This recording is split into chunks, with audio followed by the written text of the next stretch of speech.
हमने पढ़ना है HIV, एड्स। एड्स क्या होता है, एड्स फैलता कैसे है, इसकी अलामात क्या होती हैं, इसकी तशख़ीस कैसे है, ठीक है। अगर किसी को हो जाए तो उसका ट्रीटमेंट क्या है, ये सारा कुछ आज हम स्टडी करेंगे। सबसे पहली लाइन है HIV एड्स क्या होता है। HIV एक जरासीम है जो इंसानी जिस्म की बीमारियों से लड़ने वाली ताकत को आस्ता आस्ता कमज़ोर कर देता है, और ये जरासीम इंसानी जिस्म में दाखिल होने के बाद हमेशा मौजूद रहता है। HIV का मतलब ह्यूमन इम्यूनो डेफिशिएंसी वायरस, कि ऐसा वायरस जो इंसान यानी ह्यूमन की जो है इम्यून सिस्टम है उसको डेफिशिएंट करता है, कम करता है, यानी क़ुव्वते मुदाफ़त को कम करता है, उसको हम HIV वायरस कहते हैं। एड्स इस हालत को कहते हैं जिसमें HIV की वजह से मुतासरा शख्स की बीमारियों से लड़ने की ताकत बहुत कमज़ोर हो जाती है और वह मुख्तलिफ़ बीमारियों से मुतासर हो सकता है जो इसकी मौत का सबब बन सकती हैं।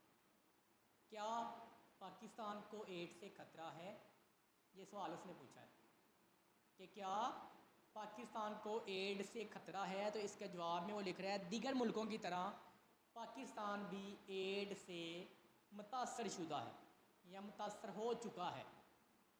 अगरचे अभी तक इसका फैलाव कम है, लेकिन नशे में मुब्तला एक बड़ी तादाद गैर महफूज जिनसी ताल्लुकात की वजह से, गैर महफूज इंतकाल खून जिसको हम ब्लड ट्रांसफ्यूजन कहते हैं, गैर महफूज और गैर ज़रूरी इंजेक्शन लगवाने का रुझान, हेपेटाइटिस B और C का फैलाव, गुर्बत और तलीम की कमी वो बुनियादी वजूहात हैं जिन पर अगर काबू ना पाया गया तो एड्स पाकिस्तान में तेज़ी से फैल सकता है।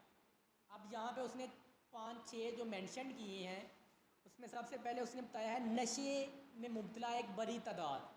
नशे में मुब्तला का मतलब कि जो आजकल एडिक्टेड्स हैं हमारे माशरे में, वो ख़ुद को इंजेक्शन लगाते हैं मुख्तलिफ़ किस्म का नशा लेने के लिए, तो वो हर दफ़ा स्टरलाइज सिरिंज इस्तेमाल नहीं करते, और जो उनकी कम्युनिटी होती है उनके पास एक ही सिरिंज होती है, एक को भी लगती है, दूसरे को भी, तीसरे को भी, चौथे को भी, पाँचवें को भी, वो एक दूसरे को उस सिरिंजेस के इंजेक्शन लगाते रहते हैं। उससे क्या होता है, अगर किसी को खुदा न खास्ता HIV है तो वो मुंतकिल होता जाता है एक से दूसरे को, दूसरे से तीसरे को, तीसरे से आगे, ठीक है। तो वो इसका मतलब है जो एडिक्टेड्स हैं, जो नशई हजरात हैं, वो भी एड्स फैलाने का एक बहुत बड़ा ज़रिया है। अच्छा, उसके बाद है गैर महफूज जिनसी तल्लुकात। गैर महफूज मतलब ऐसे जिनसी तल्लुकात जिनको हम आम ज़ुबान में कहते हैं बाज़ारी औरतों के साथ सेक्स करना। बाज़ारी औरतें मतलब जो मुख्तलिफ जिनका धंधा है मुख्तलिफ लोगों के साथ सेक्स करके वो पैसे कमाती हैं, तो वो उनको नहीं पता होता कि किस बंदे को एड्स है किसको नहीं है। अगर वो खुदा ना खास्ता किसी एड्स ज़दा उससे पेशेंट से सेक्स कर लेती हैं तो वो एड्स जो है उनकी बॉडी में मुंतकिल हो जाता है। फिर जो बंदा उनके साथ सेक्स और रिलेशनशिप में आता है सबको एड्स मुंतकिल होता जाता है। उसके बाद थर्ड वाला उसने बताया गैर महफूज इंतकाल खून। गैर महफूज इंतकाल खून मतलब गैर सेफ ब्लड ट्रांसफ्यूजन, कि बग़ैर टेस्टों के ब्लड ट्रांसफ्यूजन करना, कि मतलब एक किसी इंसान का खून निकाला और दूसरे को लगा दिया टेस्ट किए बग़ैर, ठीक है, जिसको आम ज़ुबान में हम स्क्रीनिंग कहते हैं। स्क्रीनिंग और क्रॉस मैच किए बगैर अगर ब्लड लग जाए तो जिस पेशेंट का ब्लड निकाला गया था अगर उसको एड्स हुआ, HIV हुआ, तो फिर वो नेक्स्ट पर्सन तक मुंतकिल हो जाएगा। उसके बाद उसने बताया गैर ज़रूरी इंजेक्शन लगवाने से। गैर ज़रूरी इंजेक्शन लगवाने का मतलब ये नहीं है कि आप इंजेक्शन लगवाएंगे तो उससे आपको एड्स हो जाएगा, नहीं। ये होता है इस तरह से है गैर ज़रूरी मतलब कि जो मोहल्लों में या मुख्तलिफ़ जगहों पे छोटे छोटे हैं एक ही सिरिंज से मल्टीपल लोगों को इंजेक्शन लगा देते हैं। खाला नूं भी उहदे नाल ही, ताए नूं भी उहदे नाल ही, फुफ्फी नूं भी उहदे नाल ही, चाचे नूं भी, मामे नूं भी, बच्चे नूं भी, वड्डे नूं भी, सारे नूं वो एक ही सिरिंज इस्तेमाल करी जाती है। उसका नुकसान ये होता है कि अगर किसी एड्स ज़दा पेशेंट को वो सिरिंज लग गई फिर नेक्स्ट जिसको लगेगी उस तक एड्स मुंतकिल होता रहेगा। अच्छा, उसके बाद है हेपेटाइटिस B और C का फैलाव, गुर्बत और तलीम की कमी। अच्छा, उसके बाद है HIV कैसे फैलता है।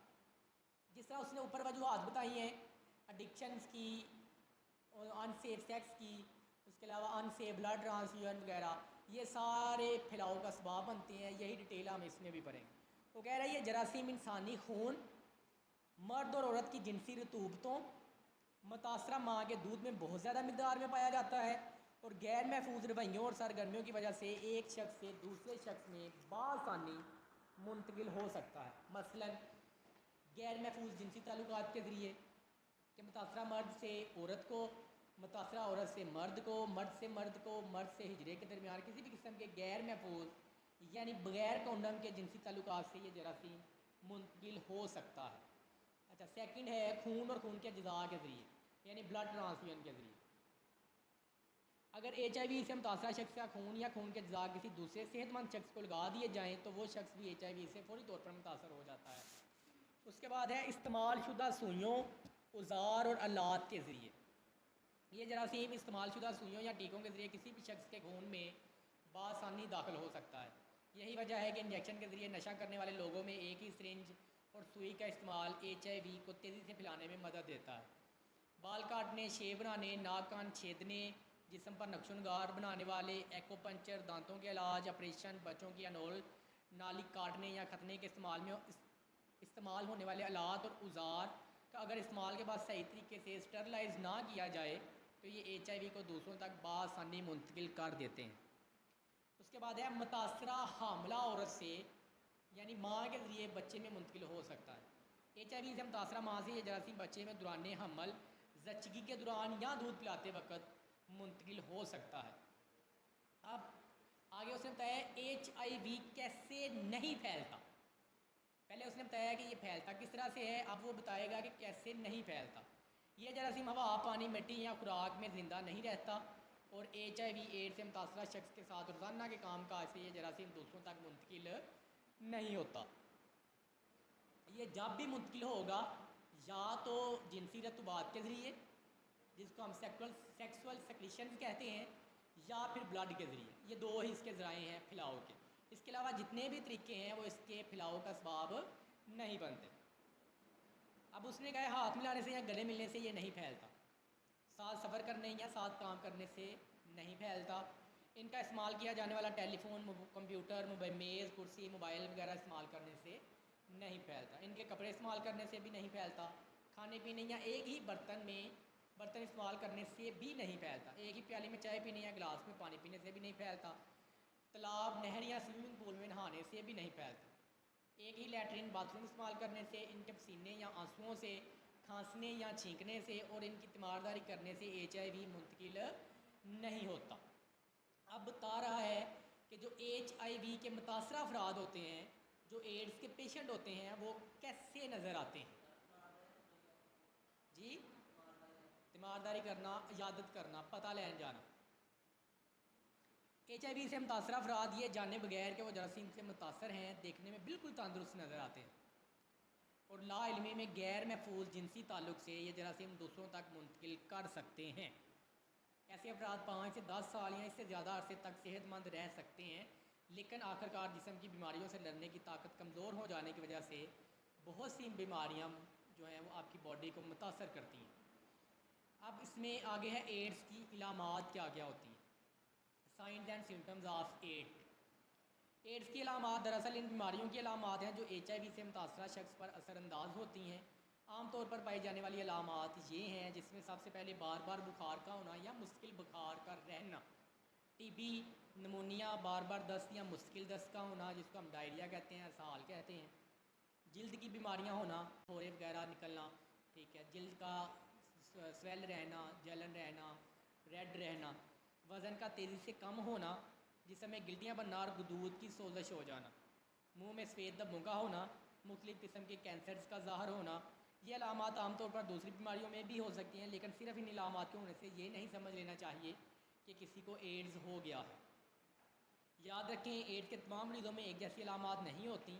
अगर कोई अलामत ठीक ना हो रही हो तो डॉक्टर से मशवरा करना चाहिए और ज़रूरत पड़ने पर HIV का टेस्ट करा लेना चाहिए। ये है जी HIV की तशख़ीस यानी इन्वेस्टिगेशन, किस तरह से हम इस बीमारी का पता लगा सकते हैं, आइडेंटिफाई कर सकते हैं, उसके लिए कौन कौन से टेस्ट होते हैं, वो सारा हम इसमें पढ़ेंगे। HIV एड्स से मुतासरा होने का पता सिर्फ खून का टेस्ट करवाने से ही चल सकता है। याद रखिए, टेस्ट हमेशा ऐसी जगह से करवाना चाहिए जहाँ टेस्ट से पहले और बाद में HIV एड्स और टेस्ट से मुतल्लिका तरबियत याफ्ता काउंसलर की मशावरत की खिदमात मैसर हों। जैसा कि बेहतर कल सेंटर में ये सहूलियात मुफ्त मैसर हैं। ये टेस्ट बेहतर कल सेंटर के अलावा बड़े सरकारी अस्पतालों में भी मुफ्त किए जाते हैं। उसके बाद है विंडो पीरियड क्या है। HIV का टेस्ट खून में इस जरासीम के ख़िलाफ़ बनने वाली एंटीबॉडीज़ की निशानदही से किया जा सकता है, यानी इसकी स्क्रीनिंग की जाती है। ताहम इन एंटीबॉडीज़ के बनने में कुछ वक्त लगता है, जो 6 हफ्तों से 6 महीनों तक हो सकता है। इस मुद्दत को हम विंडो पीरियड कहते हैं। यानी HIV का जो जरासीम है, इसके ख़िलाफ़ एंटीबॉडीज़ बनने में जो टाइम लगता है वो होता है 6 हफ्तों से लेके 6 महीनों तक, और इन 6 हफ्तों से 6 महीनों तक के टाइम को हम विंडो पीरियड कहते हैं। इस मुद्दत में HIV का टेस्ट जो है वो मनफी यानी नेगेटिव हो सकता है, मगर मुमकिन है कि जिस्म में HIV मौजूद हो। इसलिए टेस्ट के मनफी नताइज की सूरत में 6 माह बाद दोबारा टेस्ट ज़रूर करवा लिया जाए, ताकि इस बात का यकीन किया जा सके कि जिस्म में वाकई HIV मौजूद नहीं है। अच्छा, अब आगे वो बता रहा है किन लोगों को HIV का टेस्ट करवाना चाहिए।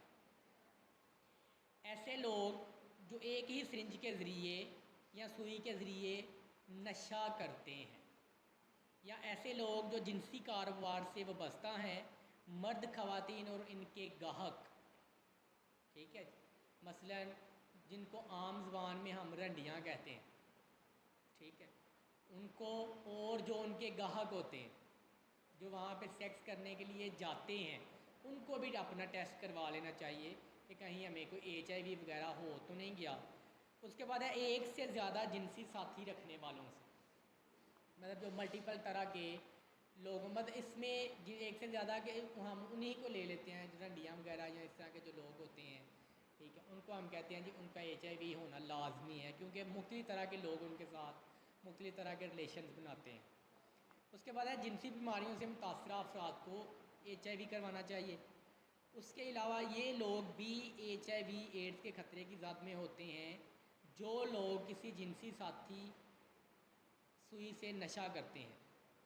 HIV एड्स से मुतासरा अफराद की बीवियाँ और शोहर, मतलब ऐसे अफराद जिनको एड्स है, उनकी मियाँ और बीवी को, मतलब अगर औरत को है तो मियाँ को, अगर मियाँ को है तो औरत को अपना टेस्ट करवा लेना चाहिए।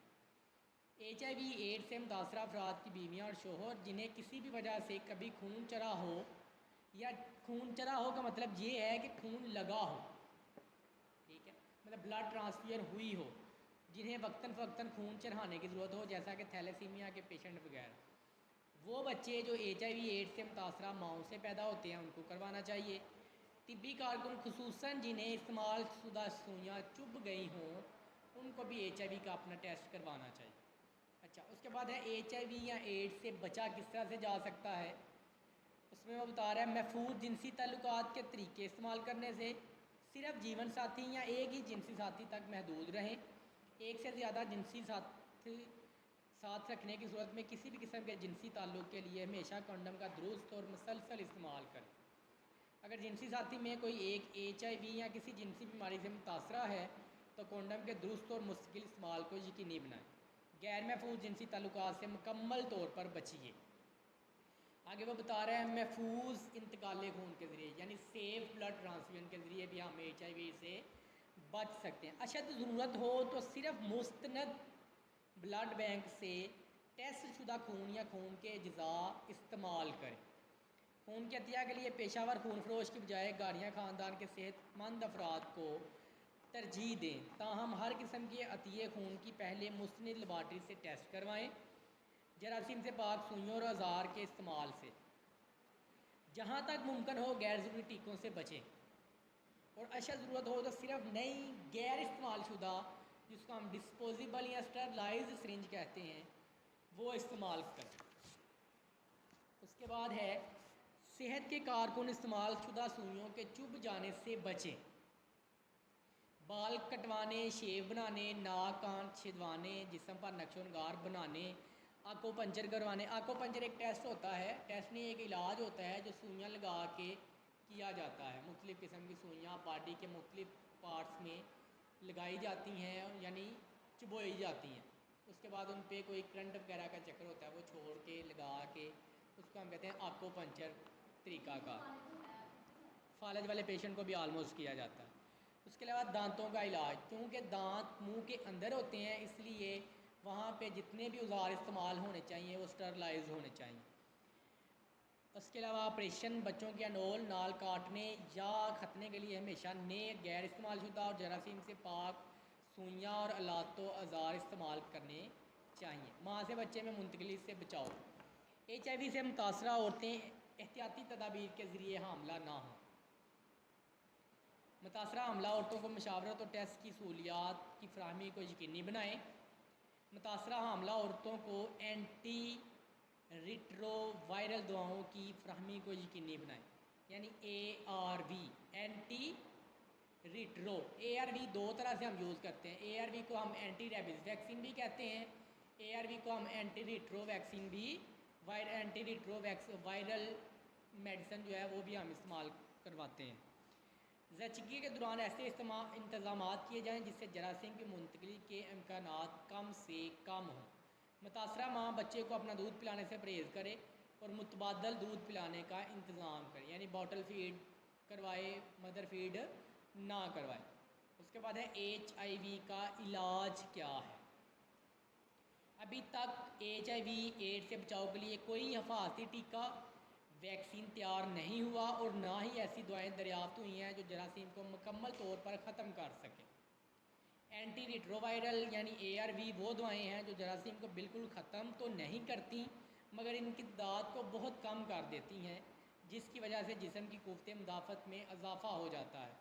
मुतासरा शख्स इन दवाओं के इस्तेमाल के बाकायदा और मुसलसल इस्तेमाल से तवील अरसे तक सेहतमंद ज़िंदगी गुजार सकता है। इसी तरह इन दवाओं के बर वक़्त इस्तेमाल से मुतासरा माँ से बच्चे में जरासीम की मुंतकली का ख़तरा बहुत हद तक कम हो सकता है। अभी तक का लेक्चर यहीं तक। अगर किसी का कोई सवाल है तो वो पूछ ले।